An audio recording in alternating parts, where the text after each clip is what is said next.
to attempt to explain what's going on with Nicki Minaj, but I'm gonna need y'all to lock in, not ask no questions, and just stay to the end, and hopefully we can all come to the same conclusion. To sum it up, Roc Nation has been behind the Nicki Minaj sabotage for the last 6 or 7 years, allegedly.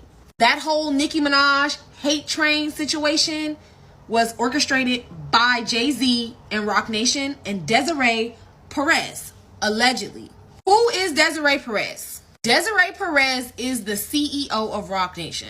Why is that important? Why is that weird? Because Desiree Perez is not only an ex-cartel member, but she is an ex-informant who ratted on the same cartel that she used to work for, got pardoned by Trump, and is now the CEO of the largest music organization that we know, right? Most influential, at least. Allegedly.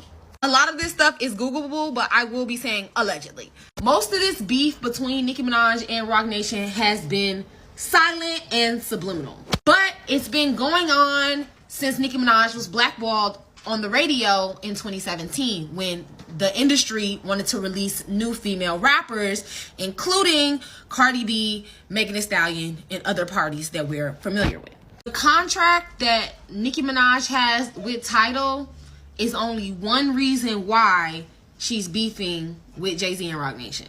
Yes, they owe her money, but they have been silently orchestrating things behind her back to remove her from the industry. 2017 was supposed to be the end of Nicki Minaj. Obviously, we know Atlantic was behind a lot of it with Cardi B. Yet, Jay-Z enters the picture when he takes an interest into Megan Thee Stallion. So yes, the blackballing started with Atlantic. It was continued by Jay-Z in order to further Megan Thee Stallion's career. I think Nicki Minaj didn't know this until 2020, and this is when she started dropping subliminal hits. Do you guys remember when 6ix9ine came out with Trolls featuring Nicki Minaj? And it was like this huge thing because he just got like convicted for being a rat, etc. Like he did this whole release and then they did this live. Go watch this live. I'm telling you, this live is so integral to this entire thing because that was the first time that Nicki Minaj ever mentioned Desiree Perez. Actually, she didn't mention him. 6ix9ine mentioned her, but I know that that information was fueled to him by Nicki Minaj. So that was the first time that Nicki Minaj and Desiree Perez had been mentioned in the same bubble because she brought up the fact that she was a rat on that live with 6ix9ine to expose how there are many rats in the industry. Side note, and I'm gonna go ahead and say it allegedly, Jay-Z is the feds. And this is why Roc Nation is so untouchable, because they are connected to a federal organization. Allegedly. This is why Jay-Z is at basically the heart of anything to do with music industry when it comes to black people. Now, why is Nicki Minaj saying 30 million streams went missing? Because 30 million streams went missing. Everyone connected to Roc Nation and TDE, Doechii, who just won a Grammy, by the way, on an album that most of us did not listen to. Let's be real. Doechii. Kendrick Lamar, who just got into a beef with Drake, another member of YMCMB, because Drake is the second person that they attempted to take down. Kendrick did the Super Bowl. He beefed with Drake. Numbers were inflated. We all know. Then also SZA, who was used as a pawn to help Kendrick Lamar.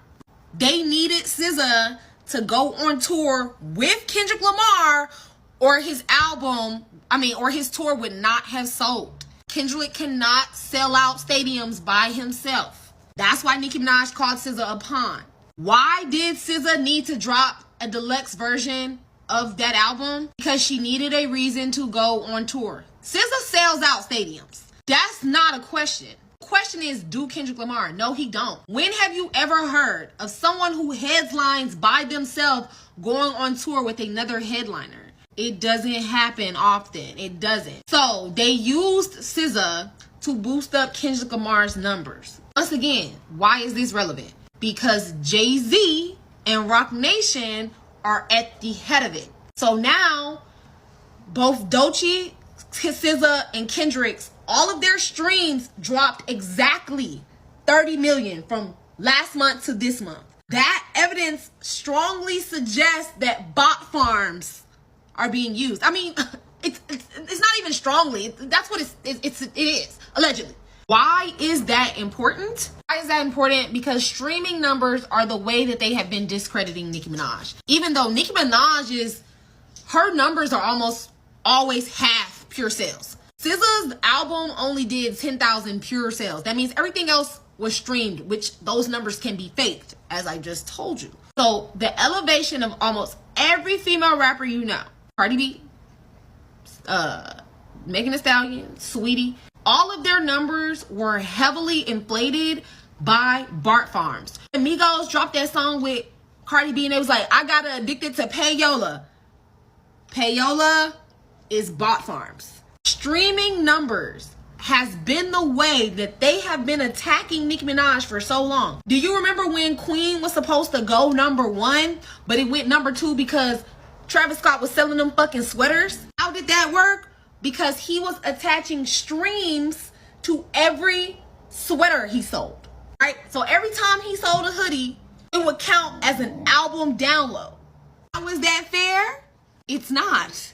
That's the whole point. When Nicki Minaj attempted to do the same thing, they changed it. They said she couldn't do it. So Nicki Minaj is crashing out because the whole industry is using streaming as a way to conflate other artists' success and then discredit her when she refuses to do the same thing. Why do I think that this is important, specifically to Nicki Minaj? Is because Nicki Minaj is the one who fought for streams. Streams would not count towards numbers or sales if it were not for Nicki Minaj. She went to court about it because Apple, Spotify, all these companies were making money off of streaming her music, but she was not making the money. Unfortunately, the way that they applied the law, now no one really makes the money off of streams.